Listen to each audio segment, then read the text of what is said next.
दोस्तों, target with PS Parihar channel में आपका स्वागत है। आइए शुरू करते हैं और देख लेते हैं कि आज के समाचार पत्रों में विद्यार्थी जीवन से संबंधित कौन कौन सी सूचनाएं हैं।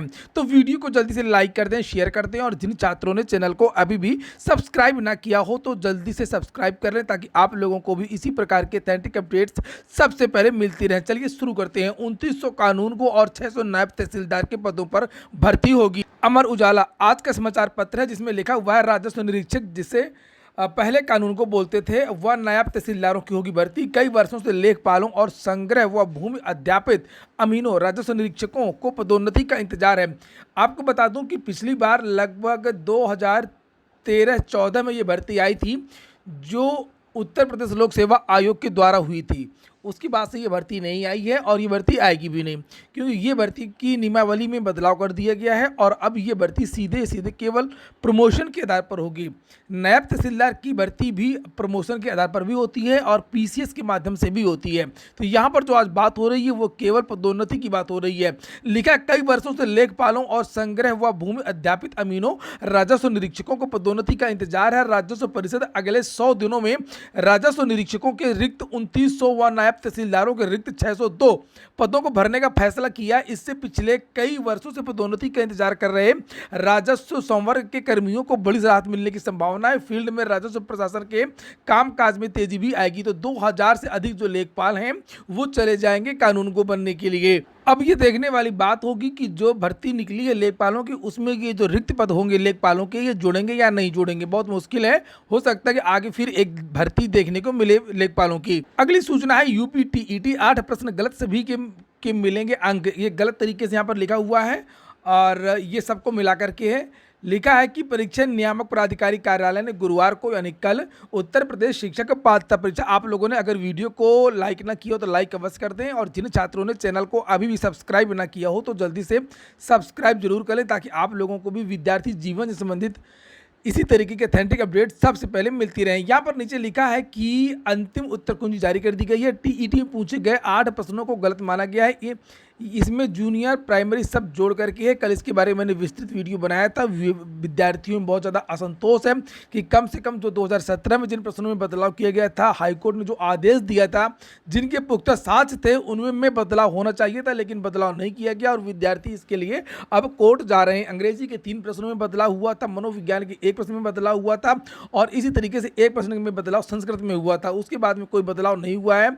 लिखा इन प्रश्नों के अंक सभी अभ्यर्थियों को मिलेंगे। इसमें 5 प्राथमिक और 3 उच्च प्राथमिक। ये देखिए मैंने जिनकी बात बताई आपको ये प्राथमिक की मैं बात बता रहा था और 3 उच्च प्राथमिक की हैं। शुक्रवार को टीईटी का परिणाम भी जारी किया जाएगा। आज प्राथमिक स्तर की टीईटी में मनोविज्ञान के पहले अंग्रेजी के प्रश्न पत्र संख्या 61, 64 और 69 को गलत माना है और संस्कृत में प्रश्न संख्या 64 को गलत माना है। तो आज आ जाएगा परिणाम। वहीं पर यहाँ पर लिखा हुआ है कि 9 प्रश्नों के बदले विकल्प। टीईटी 2021 में 9 प्रश्नों के उत्तर के विकल्प बदल दिए गए हैं। परीक्षा नियामक की ओर से जारी उत्तर कुंजी के बाद छात्रों ने आपत्ति दर्ज की थी। इसे संज्ञान में लेते हुए नियामक ने उच्च प्राथमिक के 4 और प्राथमिक के 5 प्रश्नों के विकल्प को भी बदल दिया है और लिखा हुआ है कि आज यूपी टीईटी का जो परिणाम है आ जाएगा। विद्यार्थियों में बहुत ज़्यादा उत्साह नहीं है टीईटी परिणाम को लेकर के क्योंकि वो पहले से बहुत सारे विद्यार्थी टीईटी पास कर चुके हैं और जो नए विद्यार्थी हैं उनको भी समझ में नहीं आ रहा कि टीईटी पास करके हम करेंगे क्या, क्योंकि सरकार प्राथमिक शिक्षक भर्ती के बारे में कुछ भी बोल नहीं रही है। अगली सूचना है इलाहाबाद की भर्ती हाईकोर्ट की आरओ और एआरओ की। इसके बारे में मैंने ही सबसे पहले वीडियो बनाया था और उसके बाद में मुझको परीक्षा एजेंसी की तरफ से लीगल नोटिस भेज दी गई थी और उसका मानना था कि उसकी जो कंपनी है वो रिप्यूटेड कंपनी है। फिलहाल यहाँ पर देखिए इलाहाबाद हाईकोर्ट ने हाईकोर्ट की आरओ एआरओ सहायक समीक्षा अधिकारी और कंप्यूटर भर्ती 2021 में चयनित अभ्यर्थियों को नियुक्ति पत्र पर जारी करने से रोक लगा दी है। साथ ही महानिबंधक को 8 अप्रैल तक चयनित अभ्यर्थियों को इस आदेश की जानकारी देने के निर्देश दिया है ताकि कोई चाहे तो याचिका में अपना पक्ष रख सके। अगली जो सुनवाई वो 25 अप्रैल को होगी और इलाहाबाद हाईकोर्ट की भर्ती में पहली बार नहीं है। दबा करके भ्रष्टाचार होता है, हमेशा से होता है। आप कोई भी भर्ती उठा लीजिए, सभी भर्तियों में चाहे 2014-15 की क्लर्क की भर्ती हो जिसको सिंगल बेंच ने रद्द कर दिया था, टाइपिंग वाला विवाद हो गया था लेकिन डबल बेंच से वो विद्यार्थी जीत गए। आरओ 2009 वाली, 11 वाली, सभी भर्तियों में हुआ भ्रष्टाचार। विद्यार्थी भी मायूस हो जाते हैं कि करें तो करें क्या, धरना प्रदर्शन किधर करें, किससे कहें, किससे शिकायत करें। और जो अगली जो सूचना है वो है स्टाफ नर्स भर्ती को चुनौती, लोक सेवा आयोग से मांगा जवाब। हाईकोर्ट ने राजकीय चिकित्सालयों में स्टाफ नर्स और सिस्टर भर्ती मामले में सफल अभ्यर्थियों से अधिक अंक पाने वालों का चयन में विचार न करने के खिलाफ याचिका पर लोक सेवा आयोग और सरकार से जवाब मांगा है। फिलहाल अंतरिम राहत नहीं दी है। मामले की सुनवाई 19 अप्रैल को होगी। वहीं पर लिखा हुआ 2 जिलों में होगी स्टाफ नर्स की परीक्षा। उत्तर प्रदेश लोक सेवा आयोग ने स्टाफ नर्स पुरुष वाली बात हो रही, पुरुष परीक्षा 2017 की तैयारियां पूरी कर ली हैं। प्रयागराज व लखनऊ में 38 केंद्रों पर 10 अप्रैल को भर्ती परीक्षा कराई जाएगी। प्रयागराज के 10 केंद्रों पर 4,595 अभ्यर्थी पंजीकृत हैं। वहीं पर लखनऊ के 28 केंद्रों पर 13,463 अभ्यर्थियों का पंजीकरण हुआ है। अगली सूचना दैनिक समाचार पत्र की है और यहाँ पर लिखा है कि मेडिकल कोर्सेज की 5,000 सीटें बढ़ेंगी, सृजित होंगे 60,000 पद।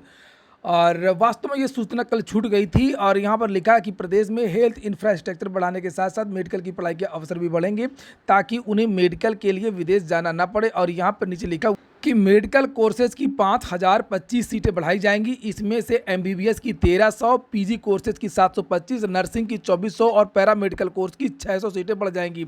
नीचे लिखा हुआ है कि चिकित्सा शिक्षा विभाग में मेडिकल कॉलेजों में डॉक्टरों व कर्मियों के 60,000 पद सृजित करेगा। वहीं 100 दिनों में 3,000 पदों पर भर्ती भी होगी।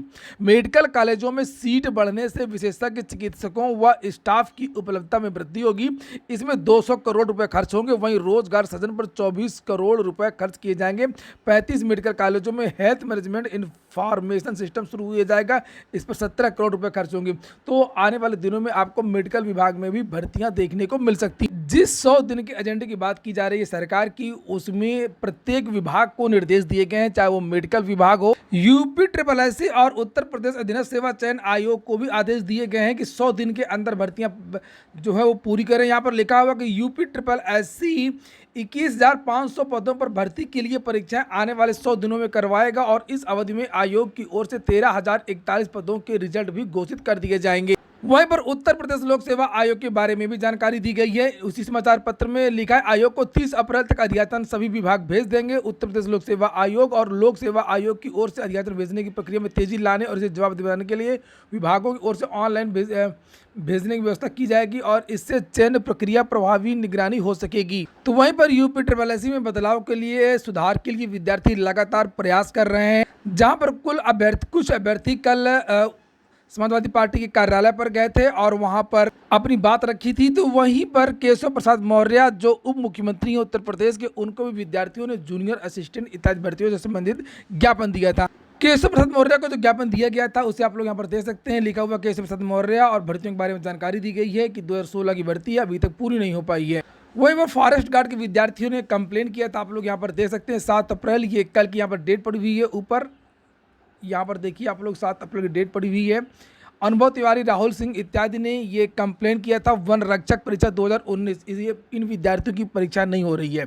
शिकायत किया था मुख्यमंत्री से और यहाँ पर ये देखिए इसका स्टेटस नीचे लिखा हुआ है कि 21 अप्रैल तक इन विद्यार्थियों की समस्याओं को दूर करना है। ये मुख्यमंत्री की तरफ से कहा गया है। सचिव उत्तर प्रदेश अधीनस्थ सेवा चयन आयोग को डायरेक्शन दिया गया है। कृपया नियमानुसार निर्णय की अपेक्षा की गई है। ये देखिए, और कुल मिलाकर के विद्यार्थी पूरा प्रयास कर रहे हैं। और अगली और अंतिम सूचना है एलटी ग्रेड शिक्षक भर्ती की। लिखा नए अध्याचन में शामिल नहीं पुरानी भर्ती के हजारों पद एलटी ग्रेड। तो जो पुरानी भर्ती के जो रिक्त पद थे, जो शेष रह गए थे, उन पदों को भी जोड़ा नहीं गया, उसकी मांग यहाँ पर की गई है। लिखा कि उत्तर प्रदेश लोक सेवा आयोग को एलटी ग्रेड शिक्षक भर्ती के लिए अब तक करीब 1200 का अध्याचन मिल चुका है। इसमें से पुरानी भर्ती के दौरान खाली रह गए हजारों पदों को शामिल नहीं किए गए। लगभग 3500 पद खाली हैं। प्रतियोगी छात्र मांग कर रहे हैं पुराने पदों को जोड़कर के नई शिक्षक भर्ती के लिए विज्ञापन शीघ्र से शीघ्र जारी कर दिया जाए। एलटी ग्रेड शिक्षक भर्ती के 10,768 पदों पर भर्ती के लिए जुलाई 2018 में परीक्षा आयोजित की गई थी। परीक्षा के आयोजन को 4 साल पूरे होने जा रहे हैं। हिंदी और कला विषय के अर्थव्यवस्था के कारण अब भी तकरीबन 200 अभ्यर्थियों की नियुक्ति फंसी हुई है। वहीं विज्ञान, गणित, कंप्यूटर जैसे विषयों में योग्य अभ्यर्थी न मिलने के कारण हजारों पद रिक्त रह गए थे। विज्ञापन में एलटी ग्रेड शिक्षक भर्ती के 1045 पद थे। उनमें से 84 पदों पर से पूरे का पूरा ब्यौरा दिया हुआ है कि कितने पिछली भर्ती के कितने पद रिक्त रह गए थे और उनको अब तक जोड़ा नहीं गया है। लिखा हुआ है कि पिछले दिनों प्रतियोगी छात्रों ने नए विज्ञापन के लिए आयोग में ज्ञापन सौंपा था और तब उन्हें बताया गया कि रिक्त पदों को पुनर्विज्ञापित करने के लिए उन्हें अग्रणित किया जा चुका है।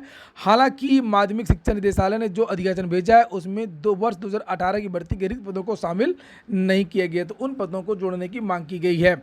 नीट के लिए 7 मई तक आवेदन कर सकते हैं। BECIL में भर्ती आई है 10 पदों। BSSC में 2,858 पदों पर भर्ती आई है। सचिवालय सहायक, योजना सहायक इत्यादि पर देख सकते हैं आप लोग। इसके लिए वेबसाइट चले जाइए, यहाँ पर लिखा है बिहार से भर्ती है bssc.bihar.gov.in। इस वेबसाइट पर आप लोग जाएंगे, आपको पूरी डिटेल मिल जाएगी, लेकिन 17 मई से पहले आप लोगों को आवेदन करना है। उत्तर प्रदेश GS में मॉक टेस्ट देने के लिए आप लोग IQ अरीना ऐप को जरूर डाउनलोड कर लें। उसकी लिंक मैंने डिस्क्रिप्शन में दे दी है, कमेंट बॉक्स में भी दे दूंगा। पूरा वीडियो सुनने के लिए बहुत बहुत धन्यवाद। और ये टेस्ट जो है वो 11 तारीख को होना है शाम को 6:30 बजे। ना पहले दे सकते हैं ना बाद में दे सकते हैं।